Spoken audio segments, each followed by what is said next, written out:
Your Excellency, Dennis Francis, President of the 78th session of the UN General Assembly. Your Excellency, Antonio Guterres, Secretary General of the United Nations. Your Majesties, Your Excellencies, Heads of State and Government, distinguished delegates, ladies and gentlemen,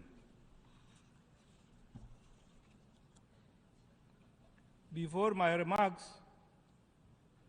I would like to express my heartfelt condolences to the people of the Kingdom of Morocco and the Republic of Libya who have lost their loved ones in the recent natural calamities. South Sudan stands in solidarity with them during this difficult moment in their respective countries. Excellencies,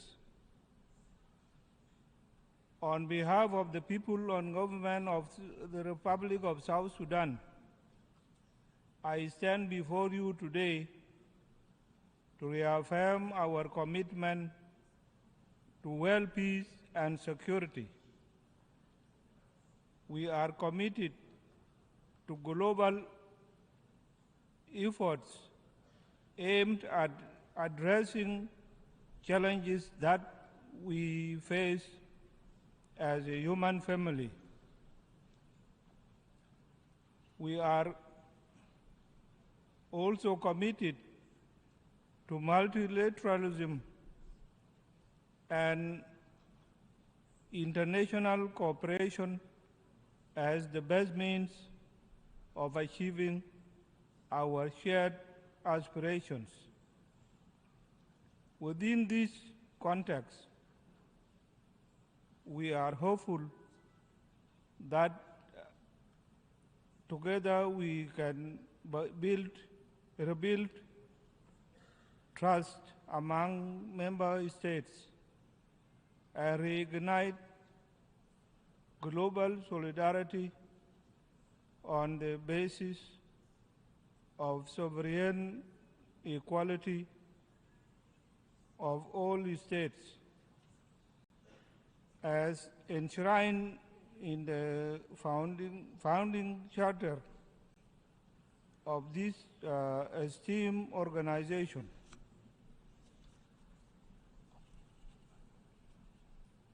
Excellencies, we recognize the urgency of challenges before us. We are also aware of concerted action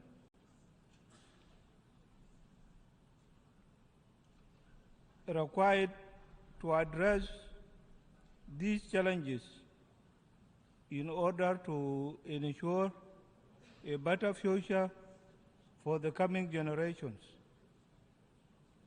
To this effect, South Sudan has developed sustainable development goals, rescue plan with the focus on 7 SDG targets. This plan provides a roadmap of a better future for our people. And given that education is the key that will allow us to achieve our SDGs rapidly, I am pleased to report that South Sudan has made some progress in its education sector. Since our independence in 2011, our constitution, for example,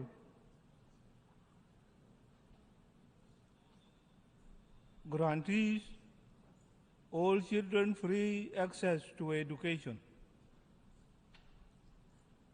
We have also designated education as a human right of every child. In February this year, I directed the Ministry of Education to implement free primary and secondary education policy across the country.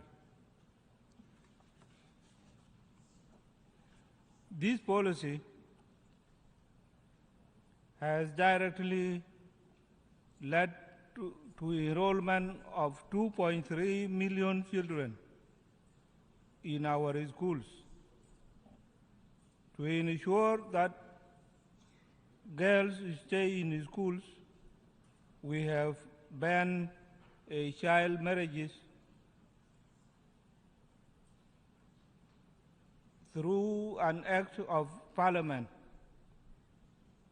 More importantly, we have increased education budget with the goal of paying teachers a living wage.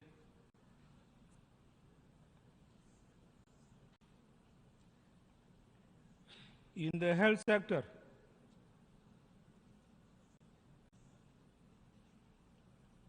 we plan to dedicate resources towards providing affordable and standard health care. And this will be done through primary health care approach that is inclusive and cost-effective. Excellencies, on climate change, South Sudan is dedicated to addressing its adverse impact. We plan to prioritize sustainable sustainable land use, promote renewable energy, and collaborate with international partners to reduce carbon emissions and protect our environment for generations to come. While working on this, it is only fair for us to call upon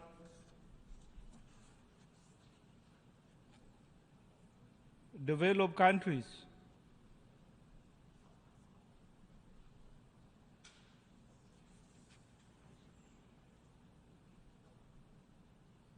to cut their emission by 45% and honor their pledges of availing funds for mitigation, adaptation, and loss and damage to the developing countries.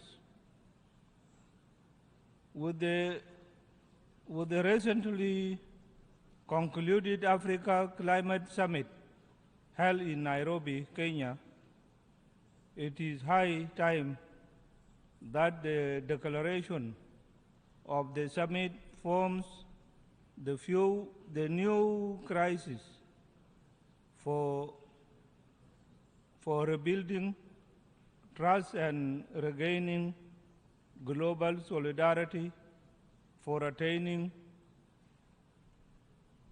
the 2030 agenda. Excellencies, we acknowledge the political, humanitarian, and security challenges we have faced as a country since 2013. However, we have turned the corner with the signing of the revitalized peace agreement in 2018. Now we are determined to build on the commitments of our revised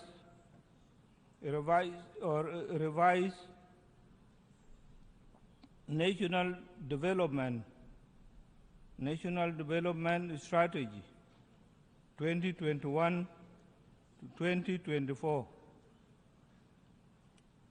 to consolidate peace and stabilize the economy.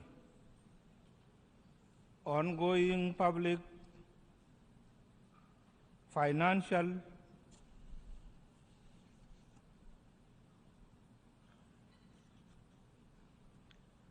management reforms, and recently concluded National Economic Conference from solid basis for sound management of public resources for the benefit of our citizens. What remains now is to fast-track the implementation of the remaining provisions in the agreement in order to conclude the transitional period peacefully through fair, transparent, and credible elections in 2024. We have also managed to engage in dialogue and consultation with the various stakeholders, including civil society, women, youth, traditional leaders, and opposition groups to ensure that our peace process is owned and driven by our own people. As we move in this direction, we call upon the United Nations to lift the arms embargo imposed on us to aid peace implementation and to secure the elections. The arms embargo has impeded the implementation of security arrangements because effective deployment of the unified forces which we have graduated cannot happen without arms. Excellencies, as the country sharing the border with the Republic of South Sudan,